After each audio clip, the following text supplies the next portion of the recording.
আসসালামু আলাইকুম, সব কেমন আছেন? আশা করছি সব ভালো আছেন। পুরুষ কেন ১০টা বিয়ে করতে পারে তো আমি কেন পারব না? এই মেয়েটার কথা হলো।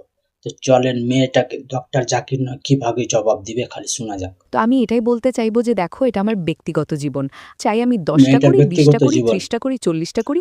আমার ১০ ইচ্ছা টা, ভাই। ২০ টা, ৩০ আমার টা, প্রতিদিন ৪০ টা পুরুষ করব পছন্দ বলছে। হলে প্রতিদিন বিয়ে করব। পুরুষ কারণটা পছন্দ হচ্ছে হলে প্রতিদিন একজন বিয়ে পুরুষের করবে। যদি একাধিক স্ত্রী থাকে, যদি সন্তান জন্ম নেয়, আপনি সহজেই বুঝতে পারবেন সেই সন্তানের বাবাকে আর মাকে। তবে একজন মহিলার যদি একাধিক স্বামী থাকে, যদি সন্তান জন্ম নেয়, তাহলে মাকে খুঁজে পাবেন, বাবাকে বের করতে পারবেন না। হ্যাঁ, কথার উত্তর পেয়েছেন?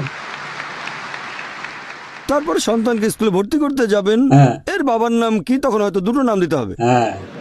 তবে একজন মহিলার যদি একাধিক যৌন ওই শরীর মেয়েটা থাকে, ২০ টা করবে যদি বলছে। তার একাধিক স্বামী থাকে, তাহলে তাদের যৌনবাহিত রোগ হবে।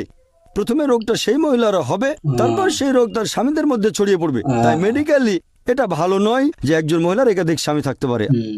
তো ভিডিও কেমন লাগলো অবশ্যই কমেন্ট করে জানাবেন, আর বেশি বেশি করে শেয়ার করবেন। তো বুঝতেই পারলেন যে কি একজন নারী যদি ২টো ৩টা স্বামী থাকে তো অবশ্যই পুরুষের রোগ হবে, হতেই হবে, বুঝলেন?